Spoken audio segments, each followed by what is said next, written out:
सबसे पहले तो आपका हमारे चैनल पे बहुत बहुत स्वागत है शेबू खान। शुक्रिया शुक्रिया बहुत बहुत। तो सबसे पहला सवाल ये है कि बीड़ के अंदर में जैसे कि आप चुनाव चालू है विधानसभा का, तो कौन बीड़ का आमदार कौन बनेगा अभी? संदीप भैया क्षीरसागर। तो संदीप भैया क्षीरसागर ही जो है तो आमदार क्यों बनना चाहिए? क्योंकि दूसरे भी जो है तो काबिलमंद उम्मीदवार खड़े रहे वाले चुनाव के अंदर में, उन्होंने क्यों बनना चाहिए? काबिल लोग बहुत खड़े हुए हैं और संदीप भैया भी काबिल है उसके, और सेकुलर पार्टी है।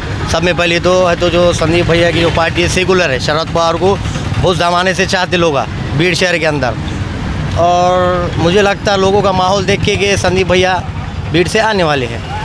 अगर हम शहर के अंदर में अगर विकास के ऊपर में बात करें और उन मुद्दों को अगर देखा जाए तो बीड़ शहर के अंदर में 5 सालों में या पिछले कुछ सालों में विकास हुआ क्या?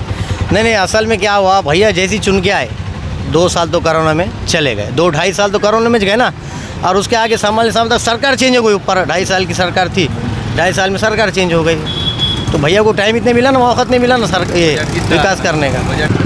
अगर आप संदीप भैया आमदार बनते हैं तो आपको लगता है कि जो है तो अभी भी बहुत सारे विकास काम पेंडिंग है शहर के अंदर में मौजूद है? रास्तों का बुरा हाल है, नालियों का बुरा हाल है, कचरों के ढेर है, और भी बहुत सारे प्रश्न हैं जो अभी भी जो है तो पेंडिंग में, तो आने के बाद ये सॉल्व होंगे ऐसा आपको लगता है? होगा चेंज होगा, ये बारी को चेंज होगा, भैया को करना पड़ेगा ये बारी को। जब भैया को चुना के देंगे ना तो ये बारी को हक से लेंगे भी। अगर जैसे देखें आप महायुति के भी उम्मीदवार खड़े हैं योगेश भैया क्षीरसागर, अगर आप इनको वोट देंगे कि नहीं देंगे? महायुति को तो बिल्कुल नहीं दे सकते, क्योंकि तो क्यों नहीं दे सकते? वजह यह है कि जो नबी का नहीं, वो उलमा का नहीं, वो मुसलमान नहीं, और मुसलमान वही है जो कि सब अपने इस्लाम को जहाँ से शुरुआत हुई वहाँ से लेके जब नबी के शान में गुस्ताखी हो सकती वो बर्दाश्त नहीं कर सकता मुसलमान। और 80% मुसलमान मतदान सिर्फ और सिर्फ संदीप रविंद्र क्षीरसागर को वोट डालने वाला है। महायुति के साथ जाने वाला मुसलमान नहीं है। तो अगर महाविकास आघाड़ी की अगर हम बात करें तो मुस्लिम समाज ने इनके साथ इसको जो है तो इनके साथ जाना चाहिए, इनको पार्टी में देना। हमारे उलमाओं ने बोल दिए कि महाविकास आघाड़ी के साथ जाओ, तो हमारा काम है उलमाओं के साथ पीछे चलना।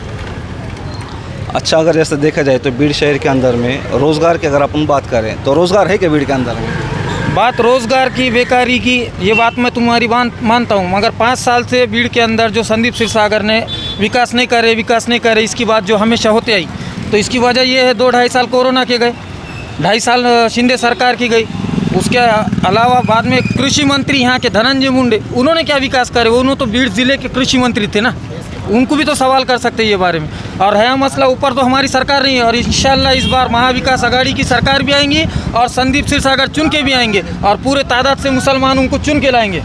बीड़ के अंदर में रोज़गार की अगर बात करें तो रोज़गार मिला क्या आज के यहाँ के नौजवानों को? रोज़गार बोले तो आप भीड़ शहर एक ऐसा शहर है, यहाँ पर रोज़ कमाने खाने वाले हैं। रोज़गार मिला ना, 15,000 लोग कारखाने में काम कर रहे हैं। कारखाना खुले हुआ है उनका, 15,000 लोग वहाँ काम कर रहे हैं, और वो कारखाने के ऊपर भी स्टे ला रहे बोलते, और स्टे भी ला रहे। काकुनाना के अंदर हॉस्पिटल में 2,000 से ज़्यादा कर्मचारी वहाँ काम कर रहे, उनके उसके ऊपर भी इंक्वायरी डाले लिए, उसको भी ऊपर बंद कराने के चक्कर में। एक मिनट, अगर अब देखा जाए कि महिलाओं के ऊपर में बढ़ते अत्याचार है, अब इसके ऊपर में बोलना ज़रूरी है, तो जो आपको समझ में आता है कि ये इन घटनाओं को रोकने के लिए तो क्या करना चाहिए?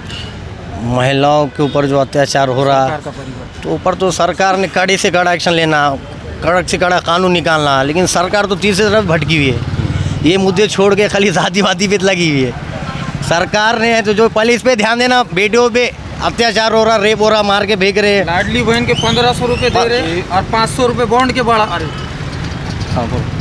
तो मेरे हिसाब से देखा जाए तो ये सरकार ने इस पर अच्छे से अच्छा कड़ा कानून बनाना। ये तो मैं छोटा मोटा आदमी, बड़े बड़े लोगों ने इतने बड़े मोर्चे निकाले, स्टूडेंटों ने कितने लोगों ने मोर्चे निकाले, उस पर कोई बड़ा कानून नहीं बना।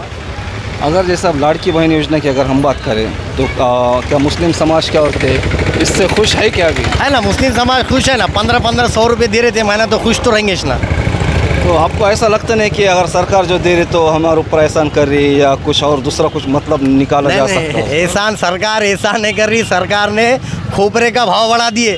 सरकार ने जो 1500 दी ना, लाड़की, एक बात याद रखो, सुनो बाढ़ छोड़ो, एक बात याद रखो, इतनी बात बोलता मैं, लाड़की बहनों को 1500 रुपये दे रहे और लाड़के भवने से वसूल कर रहे, यह है सरकार अपनी। तो एक अच्छा आखिरी सवाल है आपसे कि बीड़ के वोटर्स को, बीड़ के मतदाताओं को आप क्या संदेश देना चाहेंगे? मैं बीड़ के लोगों से ये बोलना चाहूँगा, 20 तारीख के दिन मतदान है, तो घर घर से निकले और हर घर से निकले, बूढ़े लोगों को निकाले, जवान लोग, हर घर से निकलना, एक भी आदमी चुपना नहीं। और मेरी एक राय है कि वोटिंग बूथ पे जाके तुतारी वोट देना, मेरी राय है पर्सनल। आप सबने कीमती वक्त दिया, मैं आप सबका शुक्रगुजार हूँ। फिर मिलते एक नई वीडियो में, तब तक के लिए अपना और अपने परिवार वालों का ख्याल रखें, सतर्क रहें, सुरक्षित रहें। अल्लाह हाफिज़।